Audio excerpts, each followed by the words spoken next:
All right, got the grading bucket on here. So it's time to strip all this topsoil away, get down to the clay underneath, and then we will, mold our little ponds or water features. Whenever you're making anything like this out of clay, you definitely want to strip the topsoil off after. You know, the topsoil is very valuable. You can use in other places on your farm or right here, but you just don't want to mix it in with the clay. If you mix it in with the clay, then you can't, it's not waterproof. It's not great for growing stuff in. So strip your topsoil first, put it back on if you need to. This is a big pile of topsoil here that I took off of the lawn down there when I made this level. I just didn't need it. I had enough, so I just ended up piling this up here for later. So now it's kind of in my way and I got to get rid of it. Fortunately, we're moving about a half a yard at a time with this bucket. So I wonder if I can twist here. Yeah, no problem. These are kind of low value trees here, some cedars and maples. We'll leave them for now. They're a nice little privacy screen, but one day we'll replace those with probably very nice flowering trees, like maybe a Chinese chestnut or a BB tree. You know, we are an apiary here. We're a mead farm and we like our bees. In fact, you can probably see some of the hives. If you look over there, there's a bunch of our hives off in the distance there, a couple of our bee yards. So I really like to plant summer flowering trees. You know, the bees are okay all the way through the spring and into the summer, because we have a lot of flowering trees here. You can probably see there's some plums starting to bloom down there. More plums around the fringe have already bloomed. The maples, well, here's a maple right here. The maples are now starting to flower. So you can see those maple flowers there. No bees on them. But bees really like to make honey out of maple flowers, and maple honey is actually really quite delicious.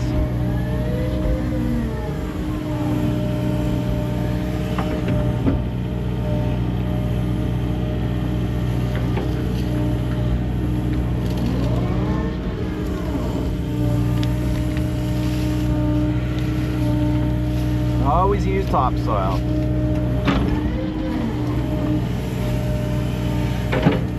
And you can see after being sat here, this was just basically hay that I stripped off the field.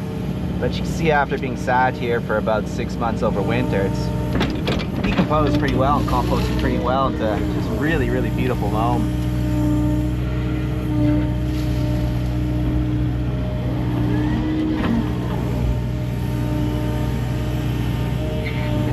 Heavy machinery is a big upfront cost, but when you have a rural property, it ends up paying in spades in the long run. I mean, if you wanted to call in a load of topsoil, get it delivered from someone, I don't even know what that would cost. $500,000 for a dumper full. I just make it for free. Doesn't take a lot of loads of dirt or a lot of loads of shale or a lot of loads of anything really to justify the cost of a machine.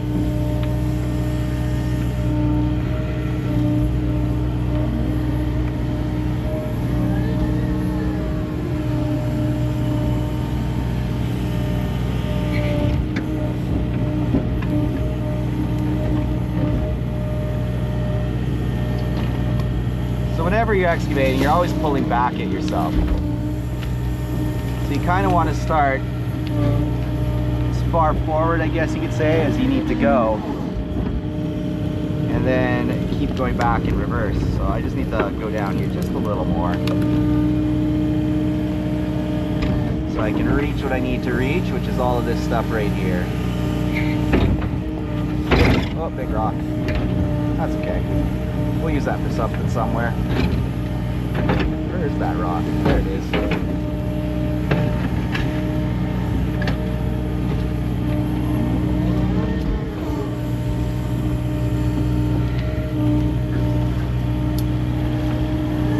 I always like finding rocks. They're always good for something. Here it is. Pull it out for now. I don't know, put it up with this other one here.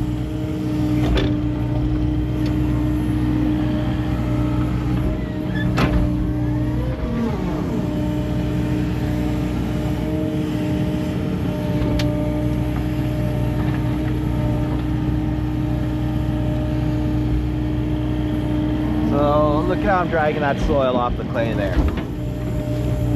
And this is where the grading bucket really shines. This nice flat surface, no teeth. You get a really good delineation between the clay and the topsoil. Another big rock. Easy way to separate rocks is just to dump them on the side of your pile. They tend to roll down the pile to the foot. That one didn't do it. This is why the grading bucket isn't the best for working with rocks. It's so wide. It really makes it hard. Stuff.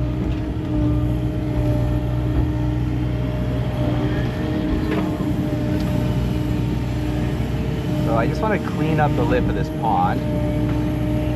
Try not to drop too much into the pond. There we go. Swing batter batter.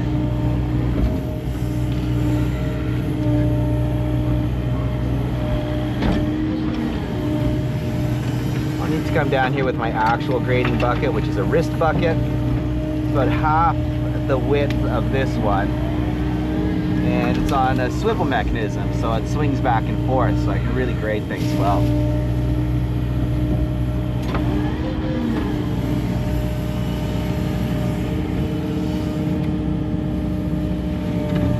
Working with water features, it's best to remove just a little bit extra. I mean, you really don't want any dirt in there. Dirt in there is going to cause leaks. If you have any sort of dirt in your clay layers, the water will just seep right through there. It's crazy.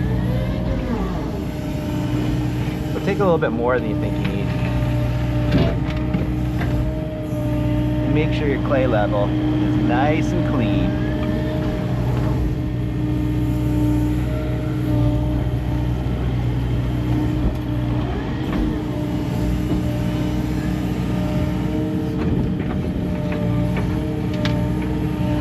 Dispose of this one. You know, the pond's gonna be basically where I'm sitting with the excavator now. So if it does leak, it's only gonna leak into that pond below. Not a huge concern. These aren't meant to store water. It's just a water feature. It's just meant to look pretty. And only for the summer months when we have tourists here. Well, for me, for the rest of the year too, I like to look at these things in the winter and just come sit by my little ponds and listen to my frogs, ruminate upon the world, look at the view, beautiful view.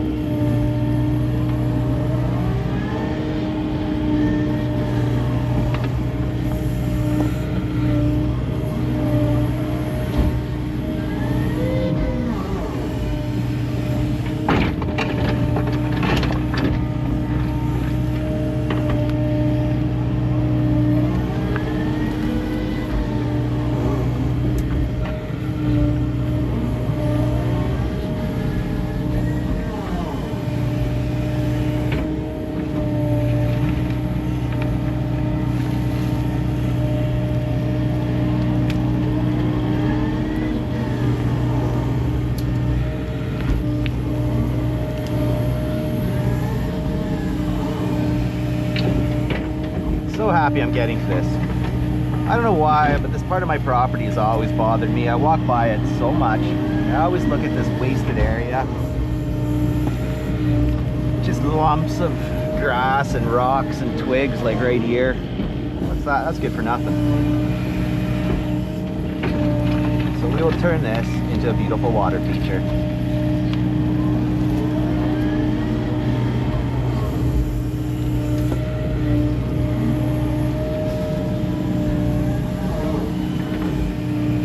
See that line of dirt? That's where you'll get your leaks. That stick, water will just run right along that stick.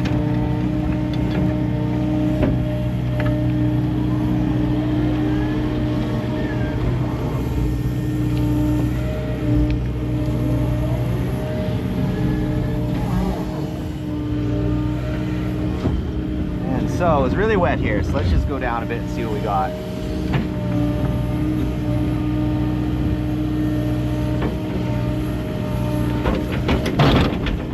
I'm gonna start wanting to make the bank of my pond right around this area here. push all this dirty part back.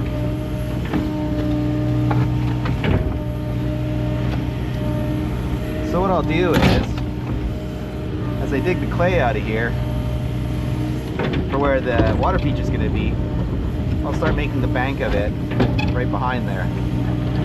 Here we go.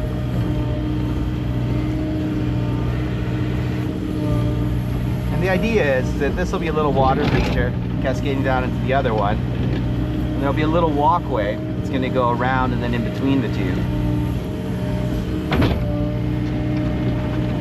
Already getting into some kind of shale rock in there.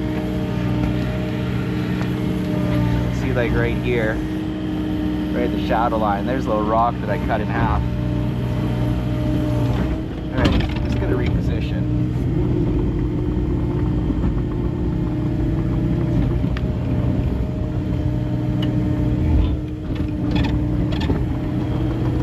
So I don't go too far to one side or the next. I really want to be kind of in the middle ground here. Let's see. Yeah, right around there.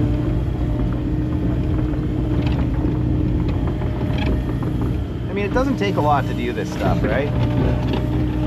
We're not going deep. We're going to build a nice clay bank on this side.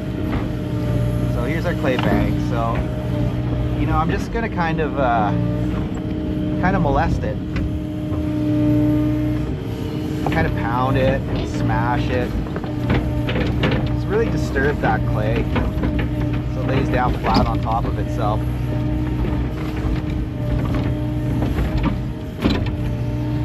And if you do it in smaller lifts, it can be helpful. So interestingly, I'm already into some kind of hard pan here. So that's really bad because my water will leak right out of the bottom. So what I'm gonna have to do is dig down and then grab some clay from up the hill here and just reline this whole thing. Oh well, that's life.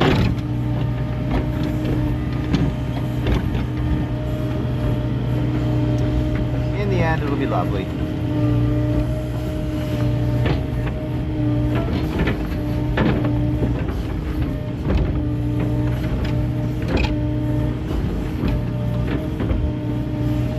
Small little lifts.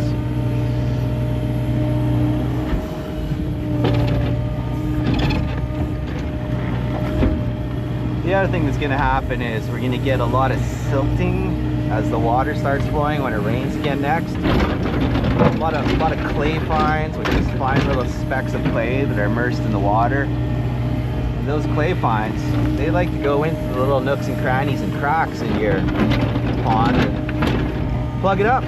Well, that's nice of them.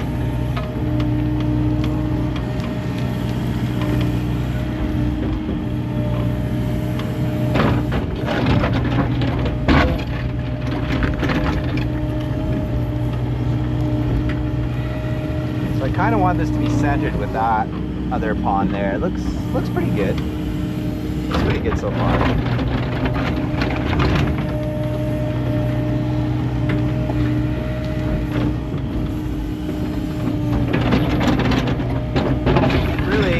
As we're into this hard pan, we'll just go down as deep as we can, I guess. Why not?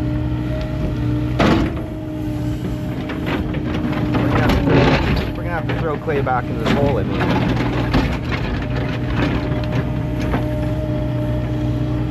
Deeper ponds are always better. They stay cooler, they grow less algae, circulate better.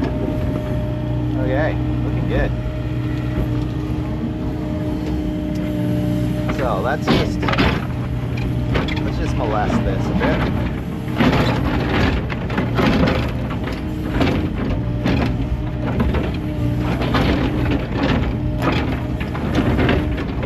Stir it up.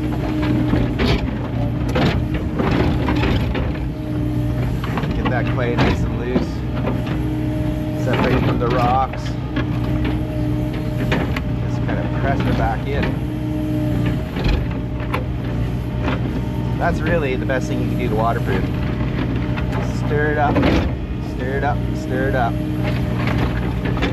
And then then of course there's this beautiful nice clay like this. So that's really the butter right there. So we'll just put that around the edge. Plenty more where that came from. Get all the twigs and sticks out. Plant roots will leak. Big plant root. Get that out of there.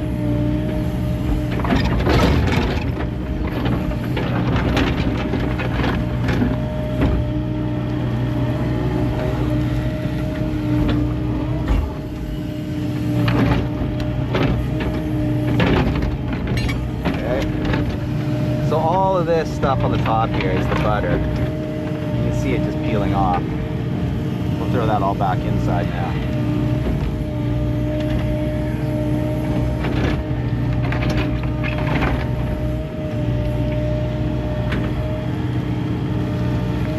There you go. And of course, press it all good and roughed up. Look at that nice piece of clay. That's beautiful clay right there. Probably make a plate out of that. And that's the other thing that I found with making ponds too, speaking of which, is that if you don't put water in them for a year and you just let your bank kind of cook in the sun, shrink down, it really is kind of just like a clay pot, you know, it hardens up, cooks up in the sun. Here's a beautiful piece of clay right here. Look at that butter. Look at that butter.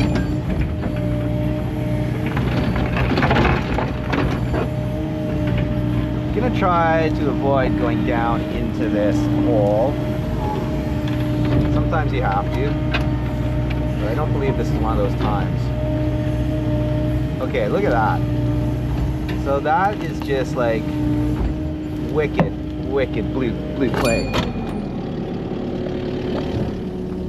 Look how beautiful that is. Boom. That is just the most beautiful clay. I can just like form it into like a little ball. Look at that. That's literally that's clay. That's the famous Salt Spring blue clay that people make pots out of. Right here. Look at that huge piece of it. Really gorgeous stuff. Completely waterproof. You get that onto your bank of your pond and spread out, you will never leak. Never.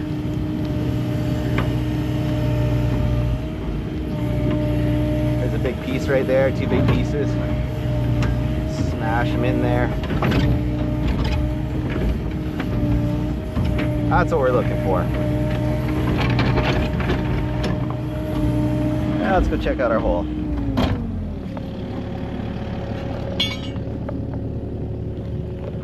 So this is good. So, you know, we're about probably 3 feet deep here.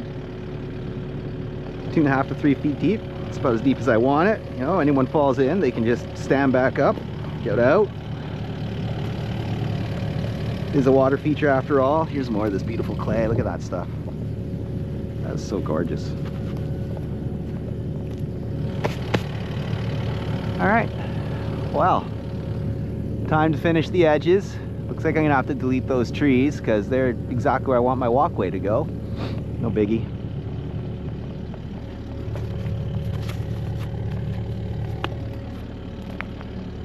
More clay.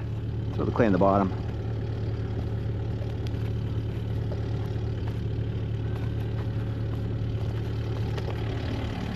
Great.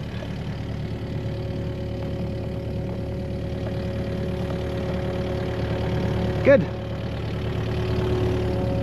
Well, I'm gonna back my excavator out of here and probably call it a day. That was a long one. Got a lot done. Piled up a lot of dirt. Got this water feature more or less penned into shape, I guess you could say. Built a huge trench here. Filled it with rock. Put a bunch of shale on it, need a bit more. Good day of digging. Move this huge pile. That's what you can do when you have a KX080.